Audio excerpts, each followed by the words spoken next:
लगातार जारी है। आशीष रंजन, न्यूज 18 भागलपुर।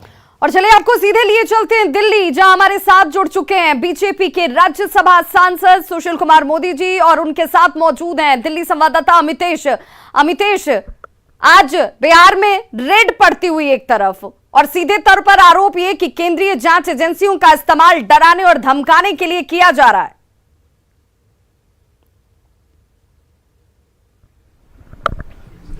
जी हाँ, बिल्कुल।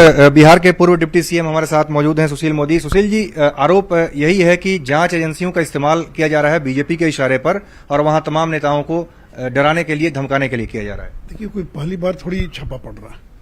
जब लालू जी मुख्यमंत्री थे उस समय भी सीबीआई ने इनको गिरफ्तार किया था, इनको इस्तीफा देना पड़ा था।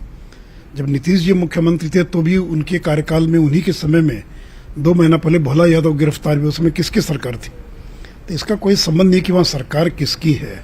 सवाल है कि जो लोग मौजूद हैं, जिन लोगों पर छापे पड़ रहे हैं, मुझे पता नहीं कि मुद्दा क्या है, क्योंकि केवल टीवी न्यूज़ में जो आ रहा है अलग अलग मुद्दे में, उस पर कोई टिप्पणी नहीं करूंगा। लेकिन ये कौन है? ये अब्दुल दुजाना कौन है? ये सुनील सिंह कौन है? ये सुबोध राय कौन है?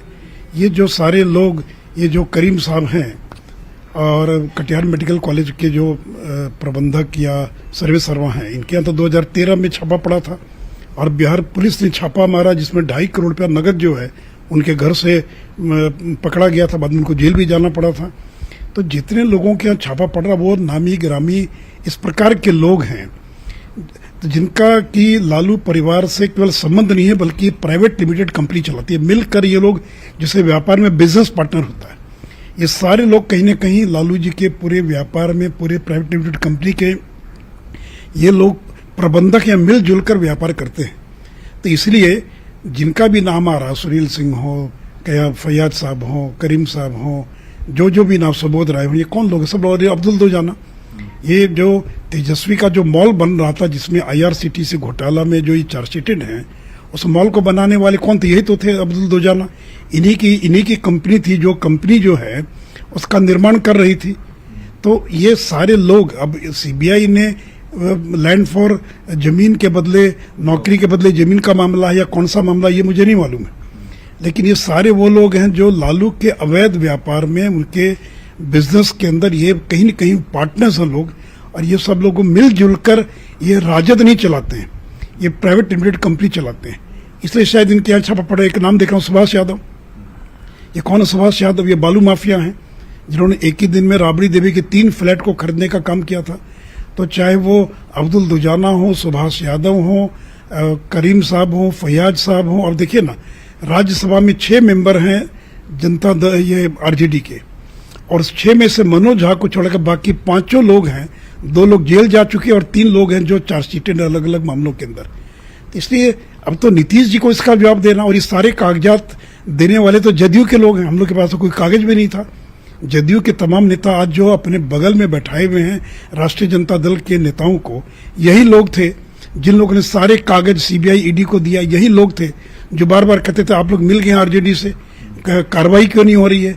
और अब जब सीबीआई कार्रवाई कर रही है तो करेंगे, कार्रवाई को करें। और देखिए, इसका विधानसभा के बहुमत परीक्षण से क्या संबंध है? जिन पर कार्रवाई हो रही है इसमें कोई भी MLA नहीं है जो कि वहां पर वोट करेगा, और इनका तो प्रचंड बहुमत है वहां पर। लेकिन RJD कह रही है कि जानबूझकर के उसी दिन को चुना गया है। अरे कोई दिन चुनेंगे, मंगलवार को होगा तो सब मंगलवार क्यों चुना, रविवार तो रविवार क्यों चुना? हर दिन तो कुछ न कुछ है ना। यानी उसका क्या संबंध है? ये वोटर है क्या जो लोग हैं? तो इसलिए, और ये कोई पहली बार नहीं है। तेजस्वी यादव खुद चार्जशीटेड हैं, बेल पर हैं, इनकी माँ बेल पर हैं, इनके पिताजी 5 मामलों में सजा याफ्ता हैं, तो इनका राबड़े जो मीसा भारती हैं। तो यानी पूरा परिवार, कोई चार्जशीटेड है, कोई जेल से लौट कर आया है, किसी का ट्रायल चल रहा है। तो इनकी पूरी पार्टी में इसी प्रकार के लोग भरे हैं, और नीतीश जी को इसका जवाब देना पड़ेगा कि 2017 में आपने गठबंधन तोड़ा था इसी नाम पर कि तेजस्वी जवाब नहीं दे पाए, और अब उसी तेजस्वी यादव को अपने बगल में बैठाकर डिप्टी CM बनाकर और नरेंद्र मोदी को उखाड़ने चले। तो इसलिए नीतीश जी के पास इन बातों का कोई जवाब नहीं, और जनता दल को तो इन बातों पर कोई रिएक्शन भी नहीं देना चाहिए, क्योंकि यही लोग हैं जिन लोगों के कारण आज लालू परिवार की दशा हो रही है। तेजस्वी यादव डिप्टी CM की तरफ से कहा जा रहा है 100 सुनार की 1 लोहार की। कैसे देख रहे हैं इस बयान को? क्या मतलब है, क्या कहना चाहता? करें ना भाई, उनकी सरकार है ना, उनकी सरकार है। पहले तो वो बताएं कि वो चार्जशीटेड है कि नहीं है, वो बेल पर है कि नहीं है, उनकी केस का ट्रायल प्रारंभ हो रहा है कि नहीं हो रहा है। उनकी माँ के बारे में, पिताजी के बारे में, उनकी बहनों के, मीसा भारती के बारे में, उनके बारे में बताना चाहिए। अब्दुल दुजाना कौन है बताएं, कौन है सुबोध राय, कौन है करीम साहब। तो यानी ये सारे लोग जो हैं, तो इसलिए क्या बयान देते हैं, उन बयानों का कोई मतलब नहीं है इनके पास। इसलिए सीबीआई ने अगर कोई कार्रवाई की तो जरूर प्रमाण होगा, कोई दस्तावेज होगा, उसी आधार पर ये कार्रवाई हो रही है। और ये कार्रवाई का सरकार से कोई संबंध नहीं है, कोई सरकार हो, चाहे आरजेडी की सरकार थी तो भी छापा पड़ा, जदयू की सरकार थी तो भी छापा पड़ा, और आज फिर जदयू की सरकार है तो छापा पड़ रहा है। विधानसभा में आज बहुमत परीक्षण भी होना है नीतीश सरकार का। वी.एस. सिन्हा ने इस्तीफा दिया, लेकिन जिस तरह से उन्होंने नरेंद्र नारायण यादव का नाम सुझाया पीठासीन अधिकारी के तौर पर, उसको लेकर के सवाल खड़े कर रहे हैं जेडीयू के लोग। सवाल क्या है भाई, उनको जो लगा कि सीनियर मोस्ट आदमी 8 बार के वो विधायक और मंत्री रहे हैं, सीनियर आदमी है, तो उनका नाम कर दिया। अगर आप चाहें तो बदल दीजिए।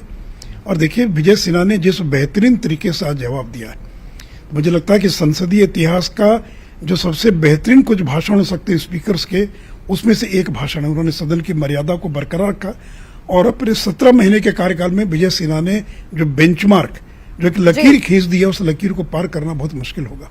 इसलिए मैं उनको धन्यवाद देना चाहूंगा।